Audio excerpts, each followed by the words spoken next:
Hello, আমি জয়ন্তী চলে এসেছি আমার কিচেনে।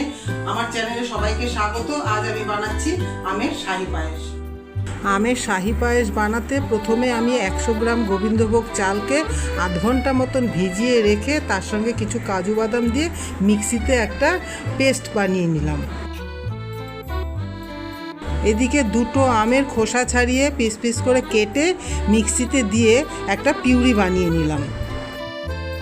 এদিকে ফ্রাইং প্যানে 1 লিটার দুধকে জাল দিয়ে একটু ঘন করে আমার ওই বেটে রাখা চালের পেস্টটাকে ঢেলে দিয়ে কন্টিনিউ নাড়তে হবে যাতে নিচে দলা পাকিয়ে না যায়।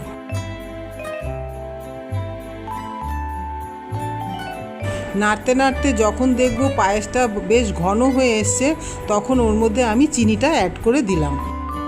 চিনিটা দেওয়ার পরেও বেশ কিছুক্ষণ নাড়তে হবে যাতে নিচে লেগে না যায়। দেখো কি সুন্দর একটা ক্রিমি টেক্সচার চলে এসছে। এখন এর মধ্যে আমি আমার ওই বেটে রাখা ম্যাঙ্গো পিউরিটা দিয়ে আবার ভালো করে নেড়ে মিশিয়ে নিচ্ছি। দেখো বন্ধুরা, ঘরে এই উপকরণগুলো যদি থাকে তাহলে 15 থেকে 20 মিনিটের মধ্যেই কিন্তু এত সুন্দর একটা মিষ্টি খাবার তৈরি করে ফেলা যায়। এই রকম সুস্বাদু কালারফুল মিষ্টি জাতীয় খাবার দেখলেও কিন্তু বাচ্চারা বেশ আনন্দ করে খাবে।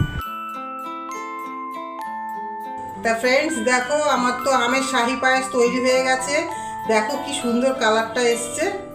ফ্রেন্ডস, যারা অলরেডি আমার চ্যানেলটাকে সাবস্ক্রাইব করেছো তাদেরকে অনেক অনেক ধন্যবাদ। আর যারা এখনও সাবস্ক্রাইব করোনি, যদি আমার এই ভিডিওটা ভালো লেগে থাকে তাহলে সাবস্ক্রাইব করে আমার পাশে থেকে